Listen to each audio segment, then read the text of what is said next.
یوه خور وایي زما نوم صابره دی، د هرات اوسیدونکې یم. یو کال وړاندې یوه داسې لړۍ د خوبونو پیل شوه چې زما ټول ژوند یې بدل کړ. دا یو ساده خوب نه و، دا یو سفر و، یو ښار و، یو غږ و، یو بندیز و. لومړی خوب.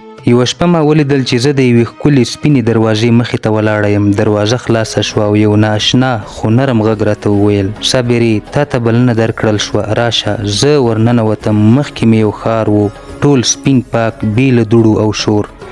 خلکو به خندل خو هیڅ غږ نه اورېدل کېده.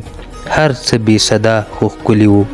خو یوازې یو شی عجیب و، هلته لمر نه و خو رڼا وه. زه له خوبه ویښه شوم، خوله مې وچه، زړه مې درزا کوله، خو احساس مې دا و چې هلته خوشحاله وم. بیا تکرار. دغه خوب مې هره شپه تکرارېده. هر ځل به زه یو قدم نور هم ژوره تللم، تر دې چې یوه شپه زه د ښار منځ ته ورسېدم. هلته یو لوی تالار و، پر دروازه لیکل شوي و: یو وار داخل شه، بیرته نشي وتلی.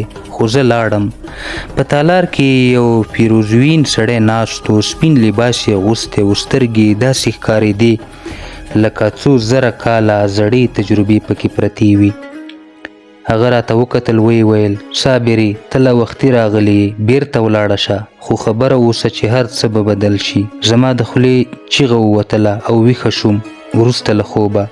له دې وروسته زه نوره پخوانی نه وم. زما سترګو شیان لیدل چې نورو نه لیدل. زه د خلکو خوبونه اټکلولی شم، حتی د مړو پیغامونه احساس کوم. ما خوب ولید، ما بل ځای ته سفر کړی و. ډاکټران وایي دا ذهني فشار دی، خو زه پوهیږم ما یو سپین ښار لیدلی چې هلته وخت، غږ او احساسات توپیر لري.